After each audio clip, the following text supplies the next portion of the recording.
नाम दर्ज करा दिया था। तत्कालीन एसडीएम ने उसको खारिज करके राज्य सरकार के नाम पुनः वापस कराया और तब हम लोगों ने तय किया में सिद्धार्थनगर जनपद के डुमरियागंज अमरगढ़ शहीद स्थल पर 1858 में कई सौ लोगों का बलिदान इस देश के, इस जनपद, इस पूर्वांचल और प्रदेश देश के लिए गौरव का विषय है। और चूंकि वो गुमनाम था, हम लोगों को 2 वर्ष पहले जानकारी हुई। पिछले वर्ष हम महोत्सव का कार्यक्रम 3 दिन मनाए। इस बार हम अमरगढ़ के बारे में जन जन तक जानकारी हो और लोग गौरव की अनुभूति कर सकें। 21-22 तारीख को हम अमरगढ़ सम्मान शहीद यात्रा करने जा रहे हैं और 26, 27, 28 को पुनः महोत्सव, विभिन्न विषयों पर गोष्ठी, उनके नाम पर बहुत बड़ा मेला और एक शाम शहीदों के नाम पर 3 दिन का कार्यक्रम।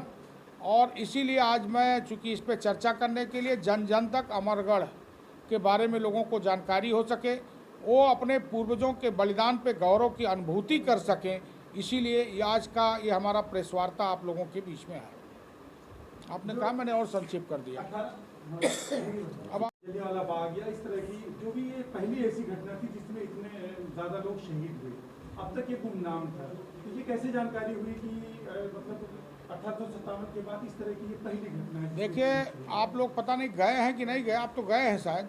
1858 ईस्वी वहाँ पे जो अंग्रेज़ों की कब्र बनी है, मैं चाहूँगा आप लोगों का भी आह्वान करता हूँ कि इस बीच में उस कब्र का चित्र लेकर के आप भी अगर अध्ययन करेंगे और वही कब्र ही, चूँकि वो इतिहास वही बताता है, वो कब्र, और वो कब्र से ही आज़ादी के आंदोलन का साक्ष्य मिलता है।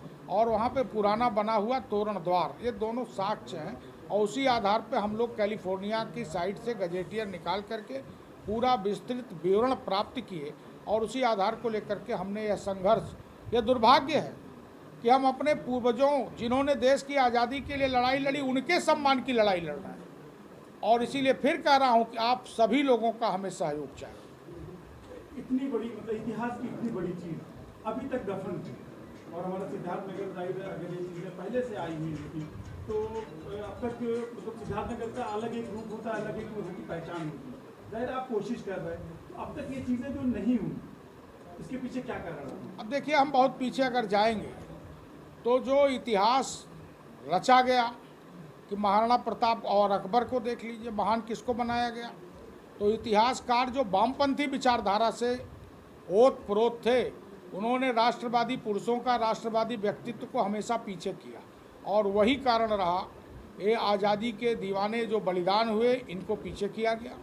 और अगर आगे होते तो आज सिद्धार्थनगर के लोग दुनिया के किसी कोने में जाते देश के, तो यह गर्व के अनुभूति के साथ कहते कि मैं अमरगढ़ जहाँ पे है वही सिद्धार्थनगर है, वहीं का निवासी।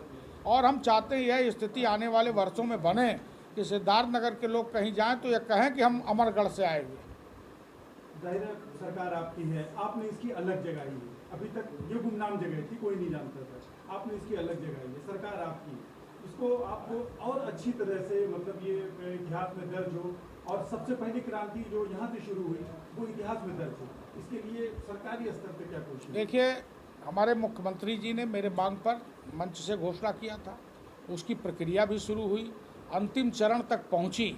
लेकिन कुछ भू माफियाओं के द्वारा, चूँकि कोर्ट से बड़ा सरकार भी कहीं कहीं नहीं होता, व्यवधान पड़ता है, वो कानूनी अड़चनें कुछ आने के कारण, हालांकि वो कानूनी अड़चन समाप्त होगी लेकिन समय लगेगा और ये इतिहास में दर्ज होगा। और इतिहास में वही नहीं दर्ज होगा, सिद्धार्थनगर सम्मान के साथ दर्ज होगा।